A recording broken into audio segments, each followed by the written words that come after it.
Hello everyone, welcome to this tutorial on using the advanced filter feature in Microsoft Excel. I'm here to guide you through this powerful tool that can help you filter and analyze your data more effectively. In this video, we will be working with a dataset of employees record to show you how you can easily apply advanced filters to get the information you needed in just few clicks. So let's get started and make Excel work smarter for you. So this is the employee record that we have, in which we have the employee ID, name, department, position and salary. And from this data, we want to filter the required information that we need. To apply any filter, we have to go to the data tab and then we will go to this advanced filter option.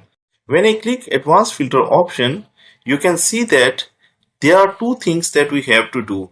The first thing is the list range that Excel automatically fetch from my datasheet, and the next thing that I have to develop is the criteria range. Criteria range is actually the thing that I have to develop by myself, that which data I need. So now let's first close this advanced filter dialog box and develop the criteria range. So for example, I want to filter this data on the basis of the department. So I will write the heading as well, that is department. One thing to note is that it's not the case sensitive. So we can write in small letters, but we have to provide the information with the headers. So in the department, for example, if I need the information related to the HR department, I will write HR and then I'll go to this advanced filter function, and here under the criteria range, I will give this criteria and then click OK. So here you can see that we get the information related to the HR department. I'm going to press Ctrl Z. Now if I also wanted to add any other criteria, I can do it. Like for example, from the HR department, on the basis of the position, I also want to filter some data. So I will write position, and from the position in the HR department, I write manager.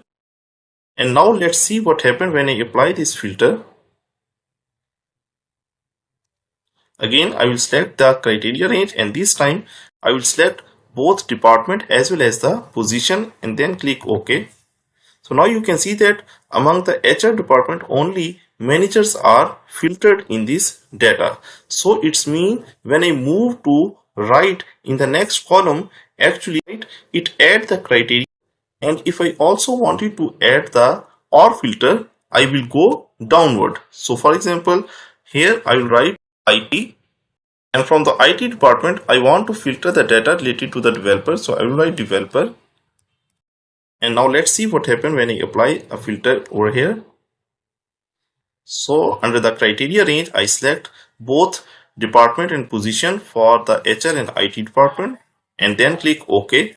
So now you can see that the filter information contain both HR and IT department related positions.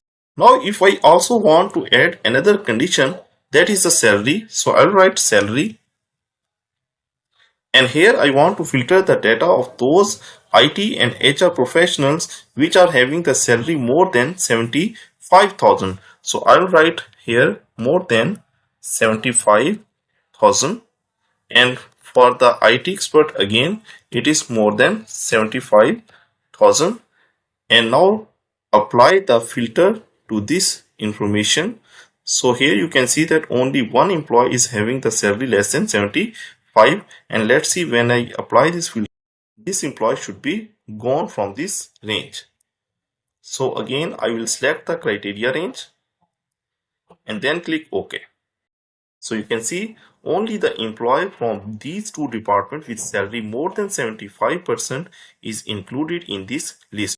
So you can narrow down your search as much as you can by adding more and more criterias to your filters. And that's it for today's tutorial on advanced filter feature in Excel. I hope you found this video helpful and now you are excited to apply these techniques to your own dataset. If you have any questions or need further assistance, feel free to leave a comment below and I will be happy to help. Don't forget to like, share and subscribe to stay updated for more Excel tips and tutorials. Thanks for watching and see you in the next video.